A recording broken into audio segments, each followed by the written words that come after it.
오늘 새벽에도 하나님의 은혜가 저와 여러분에게 함께하기를 기원합니다. 오늘 예수님께서 제자들에게 세 가지를 말씀하십니다. 첫째는 죄에 대해서, 둘째는 용서에 대해서, 셋째는 믿음에 대해서 말씀하십니다. 먼저 죄에 대해서 하시는 말씀을 보겠습니다. 1절 말씀에 예수께서 제자들에게 이르시되 실족하게 하는 것이 없을 수는 없으나 그렇게 하는 자에게는 화로다. 그가 이 작은 자 중에 하나를 실족하게 할진대 차라리 연자맷돌이 그 목에 매여 바다에 던져지는 것이 나으리라. 이 세상을 살아갈 때 죄를 범하지 않을 수는 없습니다. 우리가 다 죄를 범하면서 삽니다. 그러나 지금 예수님께서 경고하신 것은 다른 사람을 실족하게 만드는 것을 말씀하신 것입니다. 실족하게 한다는 것은 넘어지게 한다는 것입니다. 낙심하게 만드는 것이고 또 죄를 짓게 만드는 것입니다. 그렇게 하는 사람은 화가 있다. 하나님께서 반드시 벌하신다고 경고하십니다. 그러니 절대로 다른 사람을 실족하게 하지 말라는 것입니다. 그리고 3절에 너희는 스스로 조심하라. 만일 내 형제가 죄를 범하거든 경고하고.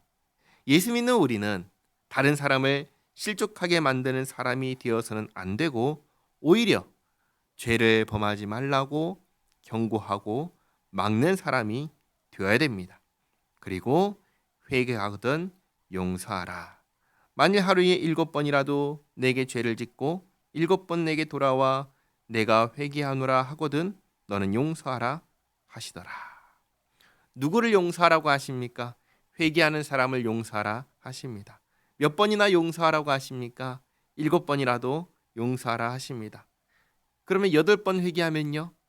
8번 회개해도 용서하라 하십니다. 그러니까 회개하는 사람은 무한히 용서하라는 것입니다. 그러면 회개하지 않는 사람은 어떻게 할까요? 이게 곤란하지요.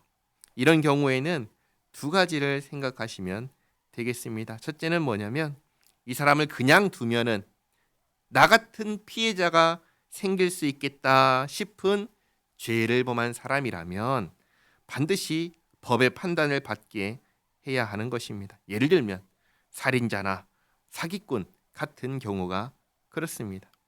그러나 이런 경우가 아니라면 둘째로 하나님께서 갚아주실 것을 생각하고 내 마음으로 먼저 용서하는 것입니다.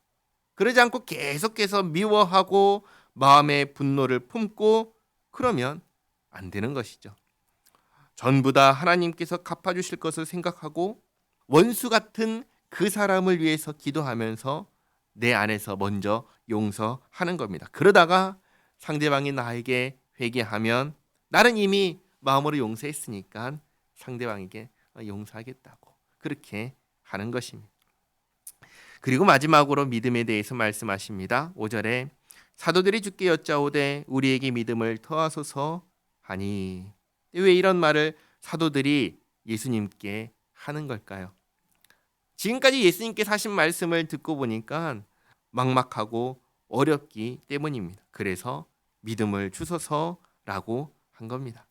그러자 예수님께서 6절에 주께서 이르시되 너에게 겨자씨 한 알 만한 믿음이 있었더라면 이 뽕나무더러 뿌리가 뽑혀 바다에 심기어라 하였을 것이요 그것이 너희에게 순종하였으리라.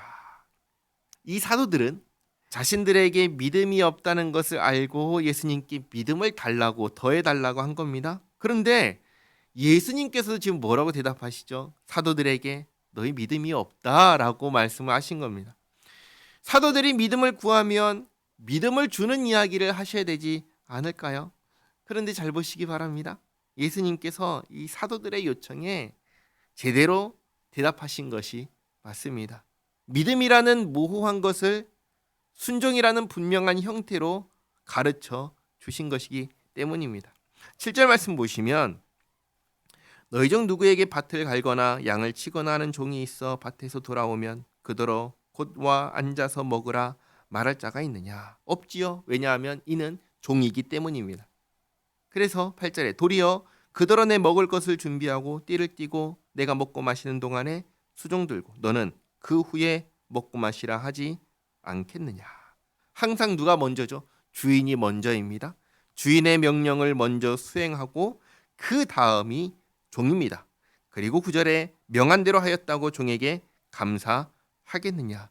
감사하지 않지요. 왜냐하면 그건 종이 할 일이기 때문입니다. 10절에 이와 같이 너희도 명령받은 것을 다 행한 후에 이르기를 우리는 무익한 종이라 우리가 하여야 할 일을 한 것뿐이라 할지니라. 자, 지금 예수님께서는 믿음이라는 모호한 것을 순종이라는 구체적인 형태로 가르쳐 주셨습니다. 믿음이 더해지면 무엇을 할까요? 믿음이 더해지면 순종합니다. 그러니까 이걸 바꿔서 말하면 이런 겁니다. 순종하는 것이 믿음을 더하기 위해서 내가 할 수 있는 것입니다. 그리고 무엇을 순종하지요? 하나님 말씀에 순종합니다. 하나님 말씀에 순종한 것으로 내가 자랑할 것이 있나요? 자랑할 것이 없습니다. 우리에게 나타난 모든 영광은 누구에게 돌려야 됩니까? 하나님께 돌려야 합니다. 그게 우리에게서 나타나야 하는 모습인 것입니다. 다시 정리하면 이렇습니다. 믿음을 더해달라는 제자들에게 예수님께서는 지금 순종하라고 말씀하신 것입니다. 순종할 때 믿음이 더해지는 것입니다.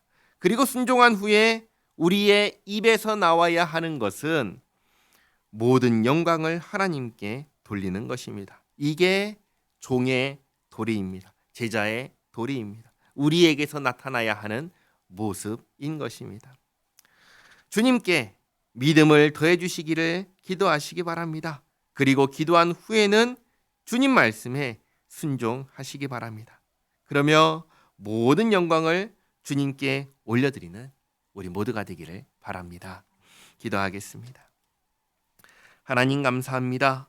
죄에 대하여, 용서에 대하여, 믿음과 순종에 대하여 가르쳐 주심에 감사드립니다.